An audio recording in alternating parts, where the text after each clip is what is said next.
En el día de hoy, amigo oyente, llegamos al capítulo 9 de Isaías, y debemos repetir que nos encontramos en una sección que comenzó allá en el capítulo 7 y que continúa hasta el capítulo 12. Estas son profecías que Isaías pronunció durante el reinado de Acaz.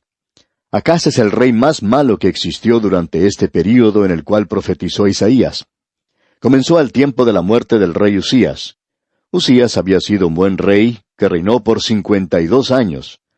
Ahora él ya ha pasado de esta escena, y luego su hijo Jotam ocupa el trono. Y él fue un buen rey también. Pero luego el rey Acaz, el nieto de Usías, e hijo de Jotam, por supuesto, era en realidad un rey bastante malo. Esas profecías que nos hablan acerca del Mesías son pronunciadas en este período de tiempo. Un período bastante tenebroso, digamos, en la historia de esta nación. Suponemos que este capítulo 9 de Isaías, al igual que el capítulo 53, es muy conocido para millones de creyentes, y eso por supuesto hablando en términos generales. Hay algunos que lo conocen a causa de la composición musical de Händel, titulada El Mesías, en la cual utiliza musicalmente las palabras que encontramos aquí en el libro de Isaías. Y siempre es algo emocionante el escuchar esa presentación de la composición de El Mesías, especialmente cuando llega la parte que habla de que se llamará su nombre admirable, consejero, Dios fuerte, Padre eterno, príncipe de paz. De seguro que esto es muy conocido para la mayoría de nuestros oyentes. Pero aún así, aun cuando esta porción de las Escrituras es muy conocida para la Iglesia, diríamos que no existe otro pasaje en las Escrituras que sea más enigmático y mal entendido que el pasaje que tenemos ante nosotros ahora. El primer versículo de este capítulo 9 nos habla de la zona de Galilea. Esta era una parte despreciada y un lugar donde se habían reunido los gentiles. Ahora el Señor Jesucristo dejó a un lado la ciudad de Jerusalén y era el centro religioso de ese día. Él no nació en ese lugar, tampoco creció en esa ciudad. Él estableció la base de sus operaciones en un lugar periférico despreciado del reino. Al leer su historia, vemos que cuando la gente de su propia ciudad, Nazaret, le rechazó, cuando esta gente no le quiso aceptar, él se dirigió a Capernaum, la cual está localizada a orillas del mar de Galilea en esta zona. En el Evangelio según San Mateo, capítulo 4, versículos 12 al 16, leemos: Cuando Jesús oyó que Juan estaba preso, volvió a Galilea, y dejando a Nazaret, vino y habitó en Capernaum, ciudad marítima, en la región de Zabulón y de Neftalí, para que se cumpliese lo dicho por el profeta Isaías cuando dijo: Tierra de Zabulón y tierra de Neftalí, camino del mar, al otro lado del Jordán, Galilea de los gentiles. El pueblo asentado en tinieblas vio gran luz, y a los asentados en región de sombra de muerte, luz les resplandeció. Usted puede notar, amigo oyente, la diferencia que existe entre lo que dice el evangelista Mateo y lo que dice este primer versículo en el capítulo 9 de Isaías. Y vamos a leer este versículo ahora. Mas no habrá siempre oscuridad para la que está ahora en angustia, tal como la aflicción que le vino en el tiempo que livianamente tocaron la primera vez a la tierra de Zabulón y a la tierra de Neftalí. Pues al fin llenará de gloria el camino del mar, de aquel lado del Jordán, en Galilea de los gentiles. Ha habido ciertas dudas en cuanto a la forma de traducción de este versículo. Algunos han considerado que debería haberse traducido en esta forma. Escuche usted. Pues al fin llenará penosamente de aflicción el camino del mar, de aquel lado del Jordán, en Galilea de los gentiles. Mientras que otros han traducido este pasaje como lo tenemos en el presente. Pues al fin llenará de gloria el camino del mar. Ahora bien, si tiene que ser traducido como lo tenemos ahora, llenará de gloria el camino del mar, entonces esto se refiere a la primera venida de Cristo. La primera traducción que mencionamos se refiere, por supuesto, a la segunda venida de Cristo. ¿Cuál es entonces? Bueno, creemos que Mateo nos aclaró esto al indicar que se refiere a su primera venida, porque esa zona de Zabulón y de Neftalí, una zona despreciada, estaba ubicada en el norte. Neftalí y Zabulón a su lado ocupaban la zona occidental del mar de Galilea. Nazaret, que estaba en la tribu de Zabulón, y Capernaum, que pudiéramos considerar la base de operaciones del Señor Jesucristo, se encontraba en Neftalí. Por supuesto, sabemos que el Señor Jesucristo nunca cambió su base de operaciones de Capernaum. Es por esa razón que Él pronunció su juicio sobre ese lugar, ya que ellos tuvieron la mejor oportunidad de conocer la luz como ningún otro lugar sobre la tierra.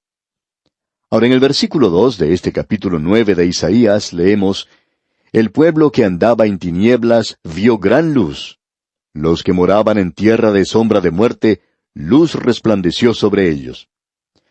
Ahora, dejando a un lado el tema de la traducción e interpretación del versículo 1, es muy obvio por la lectura de este versículo 2, que las personas que vivían en esa zona despreciada de Galilea se encontraban en las tinieblas del paganismo y la tradición religiosa. En ese lugar era donde se mezclaban las enseñanzas del Antiguo Testamento con las que provenían de afuera, del paganismo. Pero cuando el Señor Jesucristo comenzó su ministerio en esa zona, ellos pudieron apreciar una gran luz. Ellos vieron al Señor Jesucristo, la luz del mundo.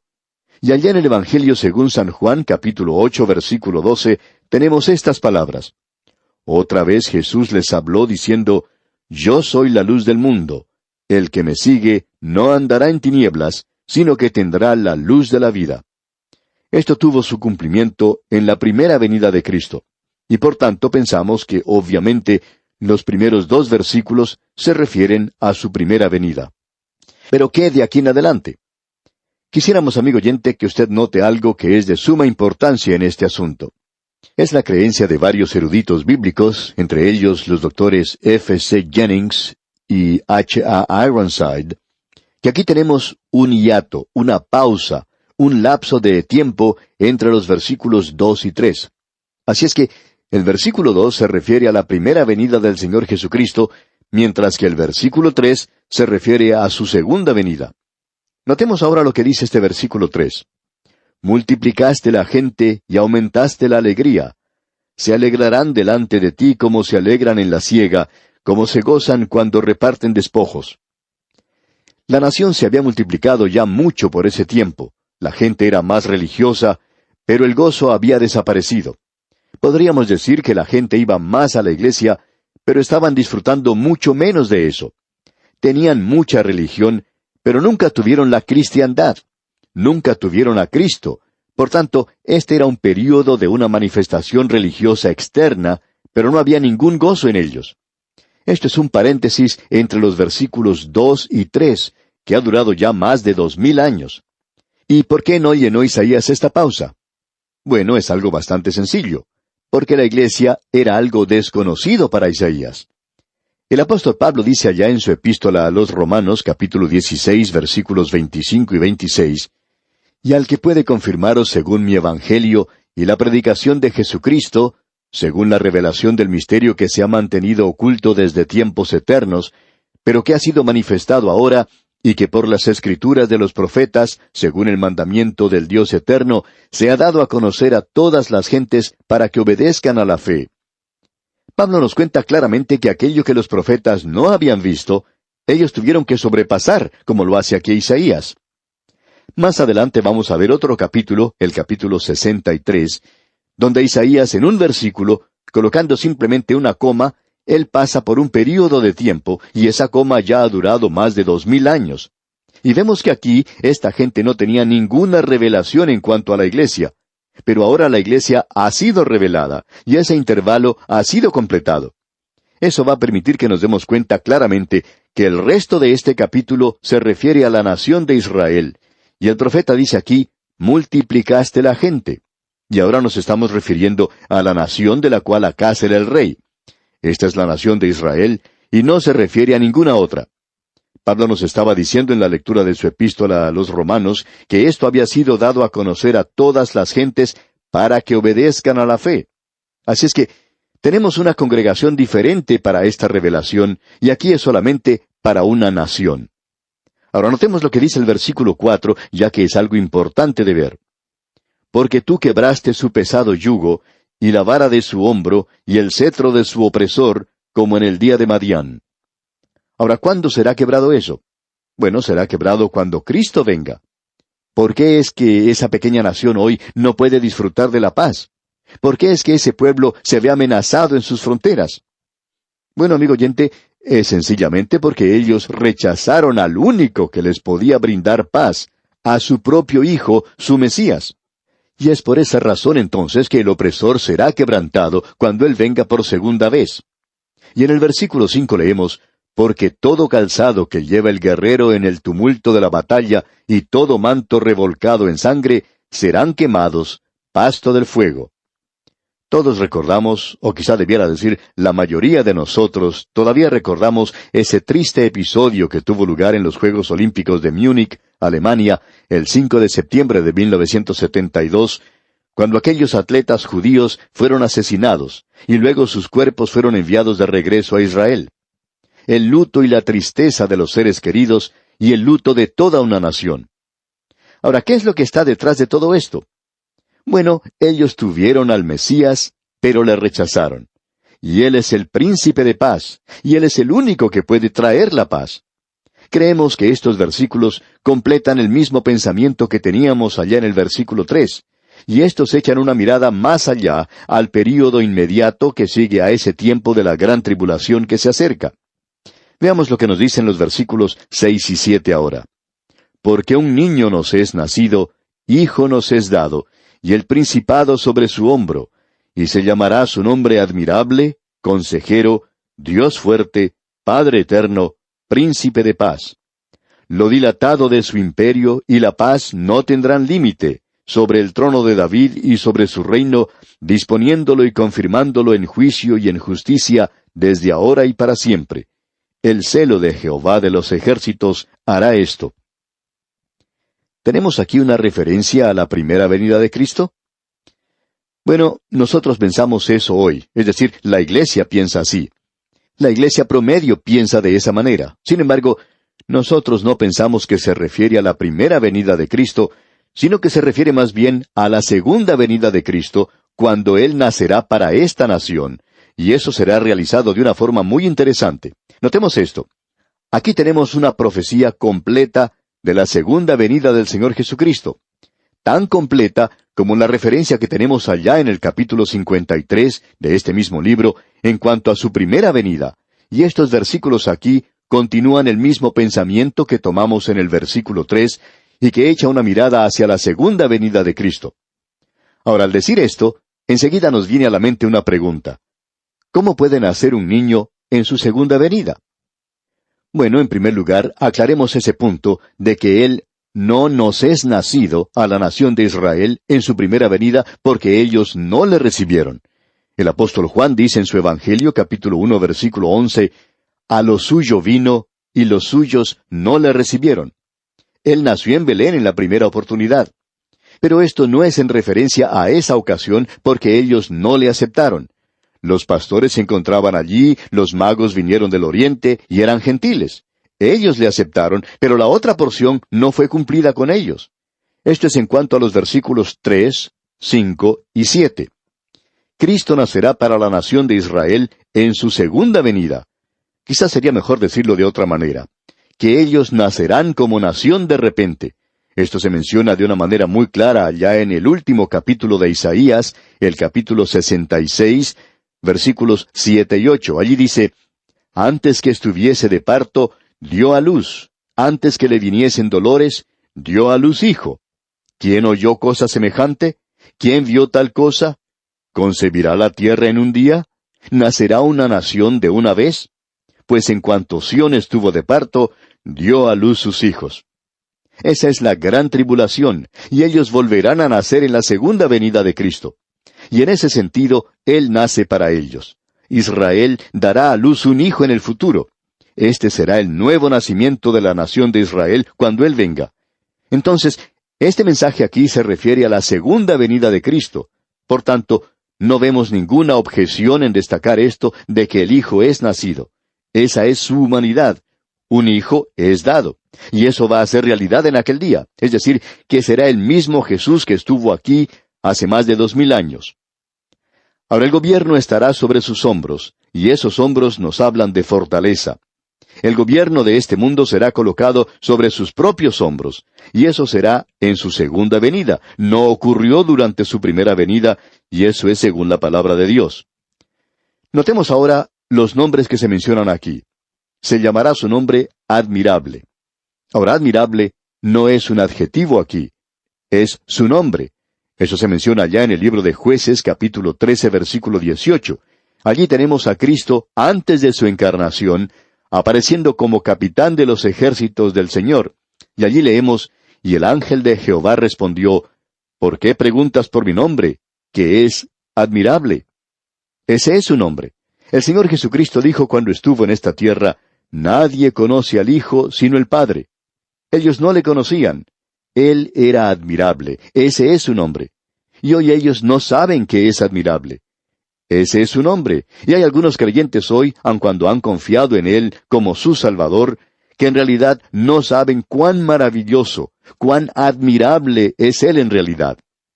Y este es su nombre. Se nos dice que cuando se dé muerte a aquellos del remanente, cuando Él regrese a esta tierra, Él va a aplastar esa rebelión y luego Él va a reinar.